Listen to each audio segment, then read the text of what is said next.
All right, let's do this one. I'm told this happened in Bossier City. Go watch his video to understand fully what happened. When you get to the part where you see the guy, maybe you'll see what I saw. So I knew immediately what to expect from the boyfriend slash husband in that picture when I saw the We the People shirt. Okay. Now, you can go look up a list of classified groups of people that hate things, to put that nicely so I don't get like a ban or anything. At the Southern Law Poverty Center, they keep a pretty exhaustive list of these groups. Let me tell you what I see in this country when I see certain symbols. When I see the stars with 3 bars, 3%ers, We the People, any summation of that, or when I see a Don't Tread on Me flag, I immediately know I'm dealing with a racist. There's no way to defend that. You can't. That is the group you're in. If you're not from this country, familiarize yourself with the Southern Poverty Law Center's groups and their symbols.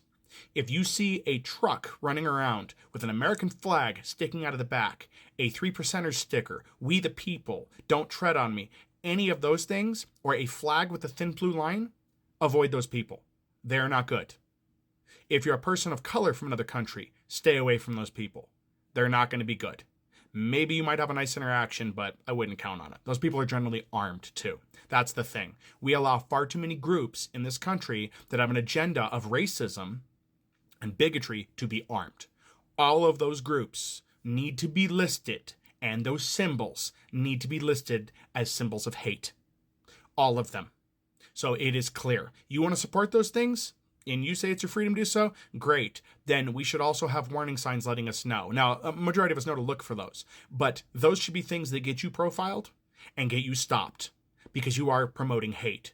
If you don't know that, you need to be looking into the symbols you're wearing more. You wear the we the People, but you don't want to follow those laws. You don't believe in equality for all. So no, I was not surprised the guy did that. I was waiting for it. I would have been more surprised if the interaction was just the woman being racist and then the guy just took her out of there, because my feeling when I first saw that, I was like, oh, he's just looking at her like, oh, no, we don't say the quiet part out loud. Not here. No, we don't do that. But that tells me within their relationship, he's been very vocal and she's decided to join him when she's drunk is what it is. But drunk's no excuse either. And there needs to be more done. I'm sorry. I'm at a point now where I fully support that if a person of color is being called a slur, they should have the legal right to beat the ever-living hell out of the person using that racial slur. I fully support that. That should be something they have a right to defend themselves against, because there are far too many white people in this country that have full freedom to racially say things that are insensitive to someone, and they get off scot-free with it because there aren't enough laws against hate crimes and the action is too slow. So that's where I'm at on that issue. But yeah, all these groups, in my opinion, when I see those, I automatically assume you're racist. You can claim you're an American all you want. I don't care. You're not going to convince me otherwise. Because when you get down to it and you read the comments you people leave on videos and the stuff that you say out loud and the things you support, you're just a racist. That's it.